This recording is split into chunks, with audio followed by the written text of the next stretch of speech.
Guy goes to Europe on a business trip, and he finishes up early, so he sends his wife a fax saying, honey, I'm coming home tomorrow. He's coming home a week early.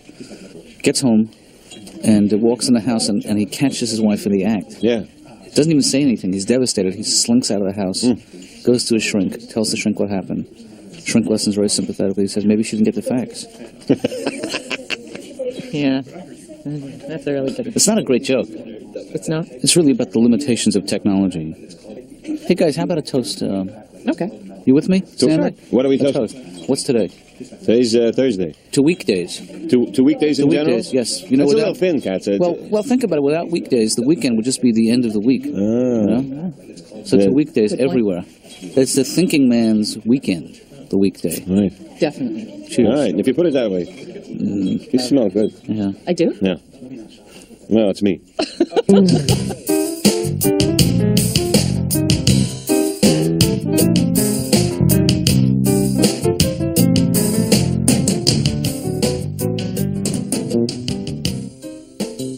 Yeah, they're identical. I'm glad they're identical because you save money on photographs. Sure. That's all I like. There's my little boy, and I got another one just like it. All right? That's all. I don't have another picture. I have two of these. You can't tell them apart. No one can tell them apart. That's the annoying thing. You know, my mother will come over to babysit for us, and it frightens her that they look alike. She's neurotic, my mother. She's afraid. My mother's actually afraid she's going to keep feeding the same one over and over again. She's psycho. We can't leave them with her. We're afraid. We're afraid to go on vacation because there'll be a big fat baby when we come home. Oh, nice job, Ma. Beautiful. Nice going. Look at that. I'm going to need 2 pictures now. Are you happy? Come on. Look at my children. They're Siskel and Ebert. You mean they both used to be Siskel? She'll put, you know what it is? Because my wife dresses them alike still. My mother will she'll put nail polish on one of them. Really? It's anything to distinguish them. One day we came home and she told us she had no problem because one of them had a little scratch on his nose. She was happy for the scratch. It helped her, which was fine with me. And then it frightened me because I didn't remember the scratch being there when we left the house. Oh, dear. That's right. That's a horrible thought, but I wouldn't put it past my mother. She panicked. Oh, have a good time. Okay, I'm all right. Oh, hi, boy. You're Matthew. That's Matthew. Matthew has a scratch, and he's a crybaby.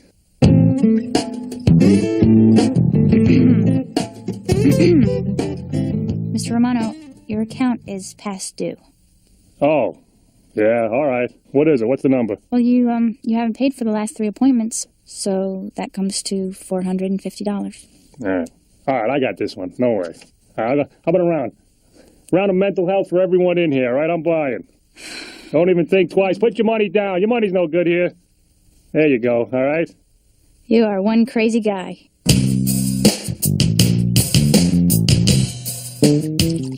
Okay, Ben, say when. That's plenty, Dad, thanks. Dad, the rice, you have really outdone yourself. The rice is great. Oh, thanks, Ben. That you know what? That means a lot to me. Dad, the rice is perfect. I mean, it's moist. Yeah. It's perfectly cooked. You timed it right. Uh-huh. Yeah, so tender, but it's not mushy. You know, right. It yields to the bite. But not without a little struggle, you know? I mean, you got to still open your mouth and chew it. It's not that it just goes right in. Well, it's not going to bite itself, Ben. Yeah, I know what you're saying. Yeah. But thanks for the compliment, Ben. That means so much to me when you just take the time to notice, really. And I'm not a great cook, you know that. But, No. But I'll let you in a little trick. Mm-hmm. You're not cooking a bunch of individual grains. You're cooking the rice. It really works if you think of it. You know, I'm going to cook the rice. Your maternal grandmother told me that before she died. You know, it's funny, I don't even remember Grandma. Did I ever meet her? Well, she used to babysit for you until she died. And then we said, enough. Yeah. We cut her off cold. You know, you should maybe call it quits with the wine, huh? Mm. You know, just a thought. Yeah, you're getting a little silly. No, I just think it's nice at the end of the day to have a rough day and just to sort of let your hair down a little bit. You know. I figure I should let my hair down because, it let me down. Yeah, that's rich. Yeah. Yeah, you're doing all right, Dad. How about a glass of water or a cup of coffee, and then you can call it quits for the day, huh? And start drinking early tomorrow. You know, why don't you just put a... You know, I've noticed lately that you've been drinking more than usual. I'm wondering if that's a problem. Or... I think the problem is you've been noticing it more. I think drinkking the same and you're just looking for some flaw. You're all bloated, Dad. I feel a little puffy. Oh, you're done? You want to watch TV or something? What's that? What are you going to do after dinner? Are you done? I was thinking I was going to watch TV. You know, there's a special on a really drunk guy who drinks a lot. You should watch that. What's that called? It's called the Drinky guy who's drunk all the time. Drinky the drunk guy? Yeah, whose name is my dad. Ben. Okay. Very sweet, this concern of yours. But, Well, no, it's not as much concern. Enough already! Come on. Well, Dad, hey, I like to have fun as much as the next guy. Not if the next guy is me, You don't like to have fun as much as me. No, you like to have fun with the juice, with the booze, with the sauce. Yeah. I'm saying cut it, Dad. I swear to God, it's killing you. Yeah. I'm going down the tubes, Ben. Yeah.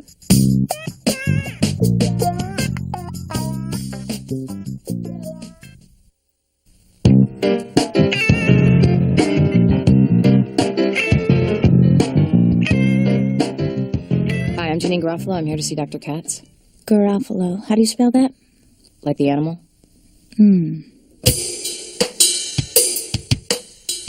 So you blame yourself for a lack of romance in your life, for the lack of a lasting relationship.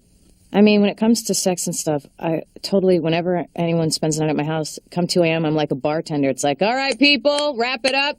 You don't have to go home, but you can't stay here. No, there's a side of you that's very nurturing and soft and could bring a lot to a marriage, to a family. I just think you need to keep an open mind. Well, doctor, an open mind is why I don't get married. What about these people who marry their high school sweethearts? I mean, that's just like throwing a blanket over your head and sitting Indian style on the floor for the rest of your life and saying, all doors that are open shall now be closed. I'm going to stay with the person whose locker happened to be near mine when I was 15. I don't think you should be allowed to get married till after you're 35. I'm not so much disagreeing with you, Janeane, as much as I'm sort of, I guess I'm agreeing with what I said. I don't want to get married because what am I going to do? I was such a straight C student. I can't help my kids with their math homework. I'll be just like, honey, just look in the back of the book. That's where the answers are. It's what your father and I always did. You know what you have to offer a kid? Not necessarily what you know about math, but a certain playfulness that you could bring to a relationship with a kid. You're a playful person. You are. No, you are. Dr. Katz's office. Hi, Laura. It's Ben Katz. Hi. How are you? Yeah? Yeah. Yeah, doing well? Yep. Good. I can hear it in your voice. It's nice and crisp. Why are you afraid of me? I'm not afraid of you, Janeane. I'm afraid. You're always looking down at your paper, and it just seems like you're afraid. No, on the contrary, I'm just very secure with my paper. It's not that I'm afraid of you. Just I'm very comfortable with the paper.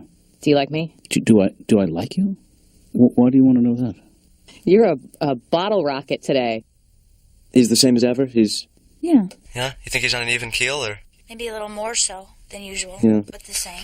Well, the thing is, last night we sort of had a little Run-in. He seems to be drinking a little bit more than usual, the booze, liquor. Ben, don't let your hypochondria extend to your father. Well, that's not hypochondria, is it? Liquor? Well, That's alcoholism. If you think that you're an alcoholic when you're not, that's hypochondria. Well, that's denial. no, denial is when you are an alcoholic and you don't think you are. Okay, so what's hypochondria again? Is when you don't have it, but you think you do. Right. Okay. You don't have it. You think you do. Right. Your father has it even less, Yeah. and you think he does. God, I could use a drink. Okay, bye-bye. I don't enjoy the moment. I don't go for the gusto. I don't grab the bull by the horns. I don't spend money on anything other than designer coffee. I spend like $1,800 a day on lattes. That's an expensive habit. Yeah. You shouldn't have to pay that kind of money. No. What is the street value of a latte? Speaking of drinking, would you be interested at all in a drink? Tonight? And I hold my nose when I say that. Deliberately. Why? I don't know. I'm just pressing on it. Okay, well, the answer's no. About the drinking? Yeah. Would it help if I asked you without the nose? Wait a minute, it's the same. No. Press my nose and I don't press my nose. I have the same voice. It's a nasal voice. I can't help it. Bye. What about that drink?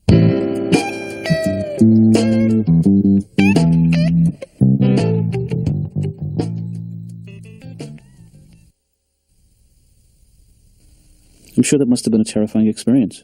Getting mugged was one of the worst experiences I've ever had, and what's terrible is the violation, obviously, as you know, and they got my wallet with a really good driver's license picture. What are the chances of me duplicating that? Slim. Slim to none. To none. And I don't understand why in the animal kingdom they have so many devices of protection, where in the human kingdom we don't have any of those biological imperatives that protect us. Like, why couldn't I be walking and then the muggers come and then it's like, see as Janeane blends into the Geo Metro, and they have to move on. It's not just your things, not just your belongings, but they really in the end end up taking a little piece of you. They stole my pride. They stole my sense of rhythm. They stole my whimsical good nature. You shouldn't leave all that stuff lying around. So are you guys eating? Are you guys going to eat something? So you want to share something? Yeah, you got any of that brownish reddish meat you had yesterday? Yeah, I'll have a piece of brownish reddish meat.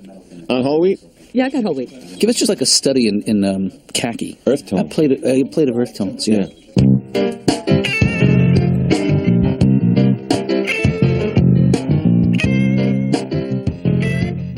I don't know how to buy food. I screwed up when my wife. That's kind of our defense. Just screwed up so bad they'll never send you again. That's what I do. Oh, honey, they were out of celery, so I got a hammer. And that works? She gave me a list and she gave me coupons. Why do they do that to us, doctor? That's what puts us in therapy. We can't handle coupons. There's no man that secure.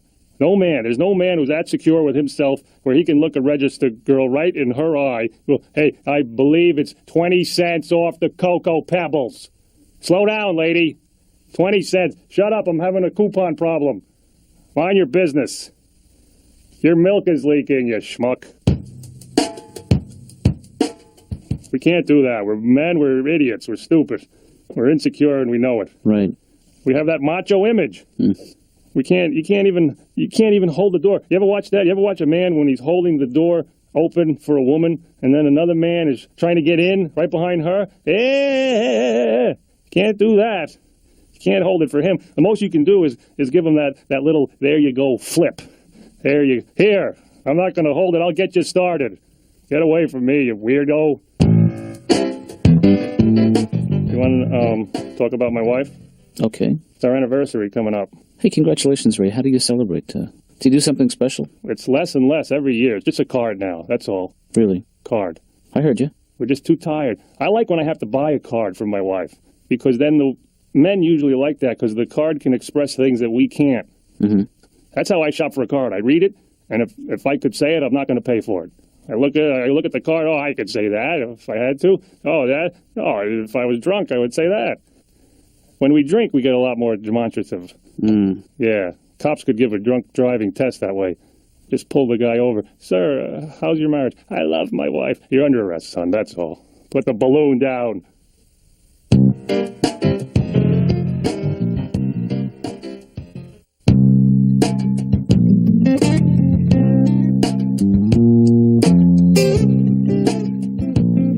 Dad? Yes, Ben? Dad, you know I love you very much. Love you too. Yeah. Okay. Well, I'm not going to beat around the bush. I'm not going to mince words here. I am here for a specific reason, and that is. Wait a second. Let me guess. Did I forget your allowance? No. It's not that, Dad. No. Okay, no, it's actually more serious than that. This is an intervention, Dad.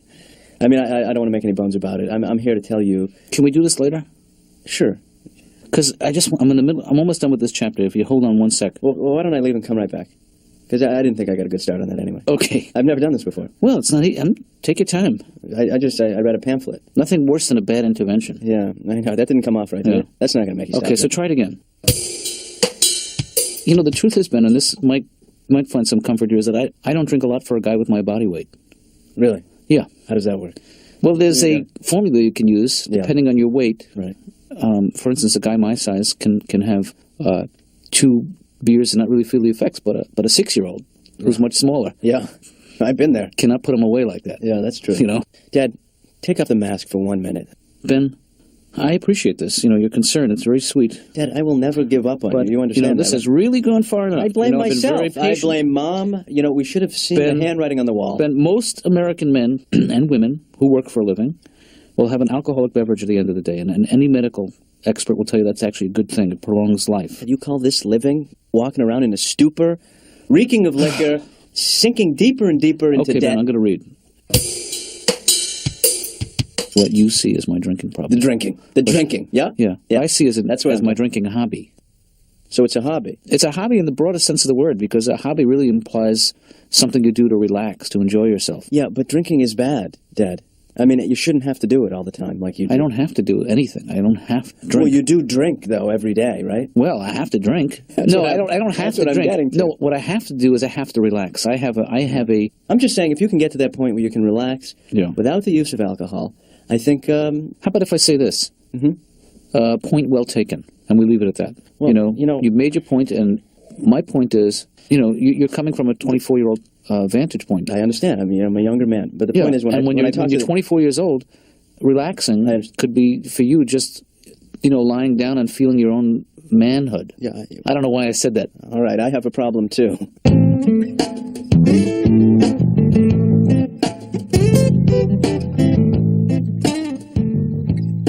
That's another question I had for you. Yeah. Is it a bad sign when, you can't tell if you dreamt something or if it actually happened? Like what, Ray? You know what I mean? It'll be a few days later, and I'll have to say to my wife, did we see my aunt a few days ago? We did. Okay. And was her face made of pudding? It was. It wasn't? All right, that's where, okay. Will you ever have that dream? You know what I like is when I know I'm dreaming. Yeah. Like I'm saying whatever I'm doing, and I realize it's a dream, so then I know that all rules are off. You know what I mean? Right. You can just go that extra step. No fat-free, my ass. Yeah. Sure, go for it. That's what the kids would say, right? That's right. Whoops, you know what that means. Already. Well, I'm sorry, Ray, our time is up. I want the extended version next time. I'm sorry. I can't get it all in. We gotta go. Oh, I feel a little better. You are the youngest of 6? No. I'm sorry, let me check my okay, so you're the middle child, classic middle child syndrome. No, I'm the youngest of 3. My next guess. Okay. And the only female. No. You're not making this easy for me, Janeane. I have a sister who is 3 years older than me and a brother who is 6 years older than me. Classic stacking every 3 years syndrome. Good memories? Oh, yeah, all good. That's why I'm here with you today. What is your earliest childhood memory? And take your time, because sometimes... I can't think of any. No? Well, what about adolescent memories? It's dinner time, you're home with your sister, your brother. Your dad's just gotten back from an out-of-town trip. Nothing? Not working? Your mother's had a couple too many, maybe? Not ringing any bells. Let's back it up. You're 10. The braces are about to go on. I never had braces. You're holding back, Janeane. You know what? I think I'm just going to go. Well, we still have a couple of minutes, Janeane. Why don't we keep working here? Yeah, I really feel done, though. I feel like it's time. Just so go with that feeling. I will go with that feeling. No, don't go with that feeling. I mean, just... Why don't I just take the feeling to my car? Well, and sit with it in my car and drive home with it, and if I feel that it's appropriate to come back with the feeling, I'll bring it on back to you. Oh, you know what? Our time is up.